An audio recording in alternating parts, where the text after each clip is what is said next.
TED Talks are recorded live at the TED Conference and produced with WNYC New York Public Radio. This episode features Jimmy Wales, founder of Wikipedia.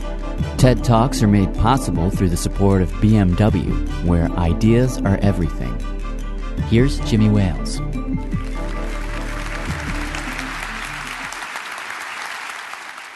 In 1962, Charles Van Doren, who was later a senior editor at Britannica, said, "The ideal encyclopedia should be radical. It should stop being safe." But if you know anything about the history of Britannica since 1962, it was anything but radical. Still a very completely safe, stodgy type of encyclopedia. Wikipedia, on the other hand, begins with a very radical idea. And that's for all of us to imagine a world in which every single person on the planet is given free access to the sum of all human knowledge, and that's what we're doing. It's a freely licensed encyclopedia. It's written by thousands of volunteers all over the world in many, many languages. It's written using wiki software, so anyone can quickly edit and save, and it goes live on the internet immediately. And everything about Wikipedia is managed by virtually an all-volunteer staff. And what I'm going to do today is tell you a little bit more about how it really works on the inside. So Wikipedia is owned by the Wikimedia Foundation, which I founded, a nonprofit organization. And our goal, the core aim of the Wikimedia Foundation, is to get a free encyclopedia to every single person on the planet. And so if you think about what that means, it means a lot more than just building a cool website. We're going to have to do a lot of work that goes beyond just the internet. And so that's a big part of why we've chosen the free licensing model, because that empowers local entrepreneurs or anyone who wants to can take our content and do anything they like with it. You can copy it, redistribute it, and you can do it commercially or non-commercially. So there's a lot of opportunities that are going to arise around Wikipedia all over the world. We're funded by donations from the public, and one of the more interesting things about that is how little money it actually takes to run Wikipedia. We've got over 600,000 articles in English. We've got 2 million total articles across many, many different languages. But only around 1/3 of all of our traffic to our web cluster is to the English Wikipedia, which is surprising to a lot of people. A lot of people think in a very English-centric way on the internet. But for us, we're truly global. We're in many, many languages. How popular we've gotten to be, we're a top 50 website, and we're more popular than the New York Times. And what's interesting about this is that the New York Times website is a huge, enormous corporate operation with I have no idea how many hundreds of employees. We have exactly one employee, and that employee is our lead software developer. So the servers are managed by a ragtag band of volunteers. All the editing is done by volunteers. And the way that we're organized is not like any traditional organization you can imagine. People are always asking, well, who's in charge of this or who does that? And the answer is anybody who wants to pitch in. It's a very unusual and chaotic thing. You could never afford to do this in a company. You could never afford to have a standby crew of people 24 hours a day and do what we're doing at Wikipedia. So we're doing around 1.4 billion page views monthly.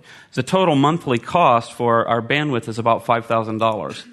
So the big question when you've got this really chaotic organization is, why isn't it all rubbish? Why is the website as good as it is? First of all, how good is it? Well, it's pretty good. It isn't perfect, but it's much, much better than you would expect given our completely chaotic models. But when we've seen quality tests, and there haven't been enough of these yet, and I'm really encouraging people to do more, comparing Wikipedia to traditional things, we win hands down. So a lot of people have heard about the Wikipedia Bush-Kerry controversy. The truth in general is that the kinds of controversies that you would probably think we have within the Wikipedia community are not really controversies at all. Articles on controversial topics are edited a lot, but they don't cause much controversy within the community. And the reason for this is that most people understand the need for neutrality. The real struggle is not between the right and the left. That's what most people assume. But it's between the party of the thoughtful and the party of the jerks. And no side of the political spectrum has a monopoly on either of those qualities. So how do we do this?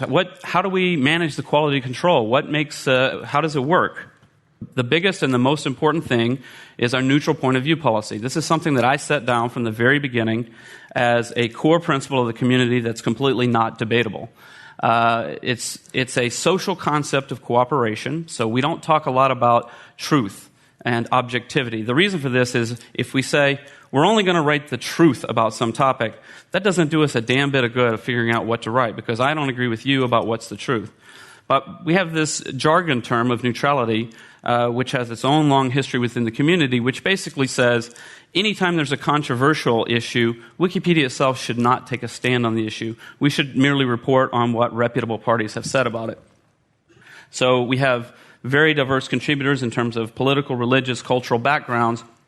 By having this firm neutrality policy, which is non-negotiable from the beginning, we ensure that people can work together and that the entries don't become simply a war back and forth between the left and the right. If you engage in that type of behavior, you'll be asked to leave the community.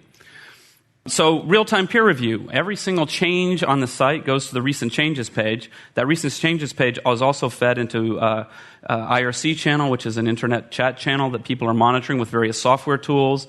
And people can get RSS feeds. They can get email notifications of changes. There's a new pages feed, for example. So you can go to a certain page of Wikipedia and see every new page as it's created. This is really important because a lot of new pages that get created are just garbage that have to be deleted, ASDF. But also that's some of the most interesting and fun things at Wikipedia, some of the new articles. People will start an article on some interesting topic. Other people will find that intriguing and jump in and help and make it much better. So we do have edits by anonymous users, which is one of the most controversial and intriguing things about Wikipedia. But it turns out that only about 18% of all the edits to the website are done by anonymous users.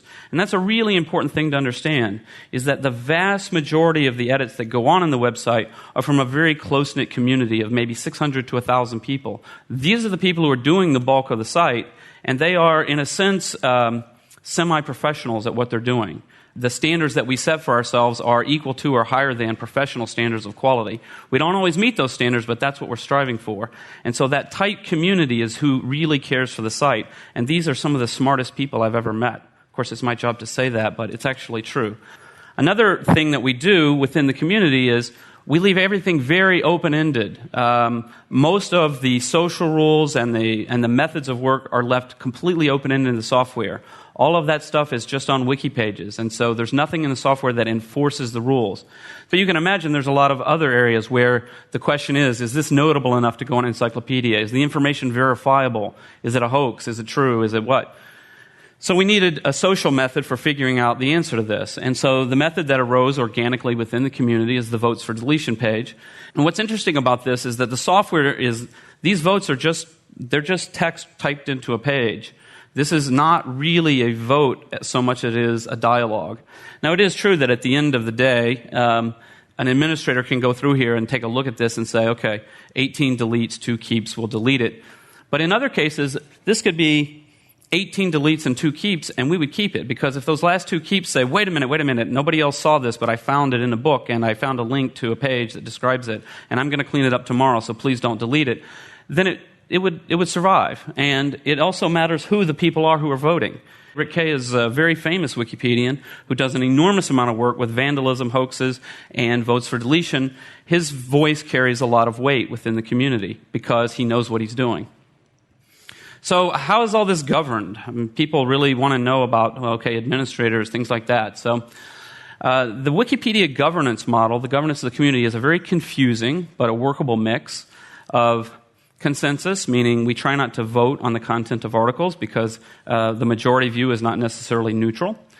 Some amount of democracy. All of the administrators, these are the people who have the ability to delete pages. That doesn't mean they have the right to delete pages. They still have to follow all the rules. But they're elected. They're elected by the community. There's a certain amount of aristocracy, and so you got a hint of that when I mentioned like Rick Kay's voice would carry a lot more weight than someone we don't know. And then there's monarchy, and that's my role in the community. So the point is, my role in the community, within the free software world, there's been a long-standing tradition of the benevolent dictator model. So if you look at most of the major free software projects, they have one single person in charge who everyone agrees is the benevolent dictator. Well, I don't like the term benevolent dictator, and I don't think that it's my job or my role in the world of ideas to be the dictator of the future of all human knowledge compiled by the world. It just isn't appropriate.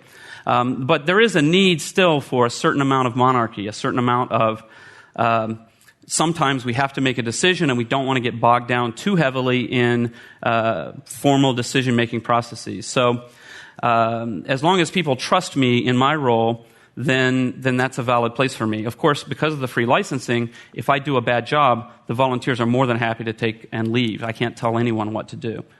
So the final point here is that to understand how Wikipedia works, it's important to understand that our wiki model is the way we work, but we are not fanatical web anarchists. In fact, we're very flexible about the social methodology because it's ultimately the passion of the community is for the quality of the work, not necessarily for the process that we use to generate it.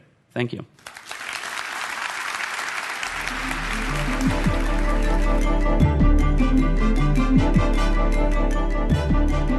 That was Jimmy Wales, recorded at TED Global in Oxford, England, July 2005. TED Talks are produced by WNYC New York Public Radio for TED. TED Talks are made possible through the support of BMW, where ideas are everything.